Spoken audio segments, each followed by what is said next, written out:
Hello दोस्तों, मेरा नाम है अल्तमश ARK और आप देख रहे हैं ARK नॉलेज। हम सभी ने कभी ना कभी ऐसी अटकलें लगाते हैं कि अगर ऐसा होता तो क्या होता और अगर ऐसा नहीं होता तो क्या होता। मगर आज हम जिस टॉपिक पर बात कर रहे हैं वैसा होना मुमकिन भी है। कहने का मतलब है कि ऐसा होना बहुत मुश्किल है मगर दोस्तों नामुमकिन नहीं। तो दोस्तों, क्या होगा अगर नेपाल और श्रीलंका में बीजेपी की गवर्नमेंट बन गई तो। मगर उससे पहले हम जानते हैं भारतीय जनता पार्टी के बारे में और यह भी जानेंगे कि क्यों ऐसी अटकलें लगाई जा रही है। तो दोस्तों, पहले बात करें बीजेपी की तो 2014 में सत्ता में आई बीजेपी ने 282 सीटें जीतकर देश में अपनी सरकार बनाई। तभी से भारतीय जनता पार्टी ने अपने कदम देश के उन हिस्सों में भी जमाना शुरू किए जहां से उसे पहले बहुत कम समर्थन मिला था। लगभग देश के कोने कोने में अपने कदम पसारने के बाद 2019 में केवल मोदी सरकार ने 303 सीटें और गठबंधन को भी मिला दिया जाए तो 353 सीटों के साथ प्रचंड बहुमत हासिल किया। तभी भाजपा का डंका पूरे देश भर में बजने की वजह से पार्टी प्रमुख अमित शाह ने अपनी पार्टी का विस्तार नेपाल और श्रीलंका तक फैलाने का विचार अपने मंत्रियों के सामने रखा। मगर ये बात अभी ज़्यादा सुर्खियों में आई है क्योंकि बिप्लब कुमार देव ने कहा कि जब अमित शाह भाजपा प्रमुख थे तब एक बैठक के दौरान भारत के सभी राज्यों में पार्टी की जीत के बाद विदेशी विस्तार के बारे में बातचीत की।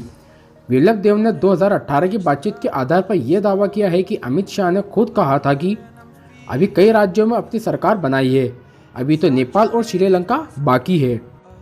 मगर क्या आप जानते हैं कि क्या होगा अगर बीजेपी ने अपनी सरकार नेपाल और श्रीलंका में बना ली तो? आइए देखते हैं। नंबर 1, सबसे पहली चीज़ तो अगर बीजेपी इन दोनों देशों में अपनी सरकार बनाती है तो बीजेपी को आने वाले 50 सालों तक कोई नहीं हटा पाएगा, क्योंकि सभी को पता है कि बीजेपी हिंदुत्व की राजनीति करती है और ऐसा होने पर नेपाल और श्रीलंका में बसे आधे से ज़्यादा हिंदू समुदाय के वोट भी मोदी सरकार को ही जाएंगे और जिसकी वजह से मोदी सरकार अपना सारा ध्यान केवल एक ही धर्म के लोगों पर देगी। उसको फिर कोई मतलब नहीं रहेगा मुस्लिम, सिख, ईसाइयों से। नंबर 2, अगर बीजेपी नेपाल और श्रीलंका में भी अपनी सरकार बना ले तो हमारे हिंदुस्तान को हिंदू राष्ट्र होने में ज़्यादा समय नहीं लगेगा। नंबर 3, इतना ही नहीं दोस्तों, अगर नेपाल और श्रीलंका में मोदी सरकार पैर जमाती है तो नेपाल और श्रीलंका दोबारा से भारत में शामिल हो जाएंगे, जिससे भारत की ताकत पहले से काफ़ी बढ़ जाएगी।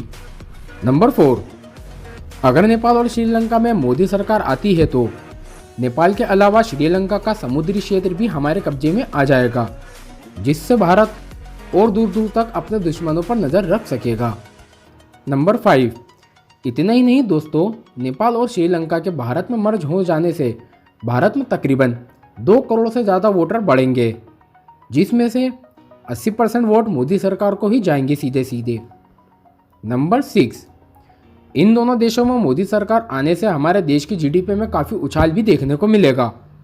साथ ही साथ हमारे देश की मिलिट्री का ताकत यानी सैन्य शक्ति भी काफ़ी बढ़ जाएगी। दोस्तों, इसके अलावा और क्या लगता है आपको? मुझे नीचे कमेंट करके ज़रूर बताएं और अगर आपने मेरे चैनल को सब्सक्राइब नहीं किया हो तो कृपया चैनल को सब्सक्राइब कर बेल आइकन का बटन ज़रूर दबाएं ताकि मेरी आने वाली वीडियो आप तक आसानी से पहुंच सके।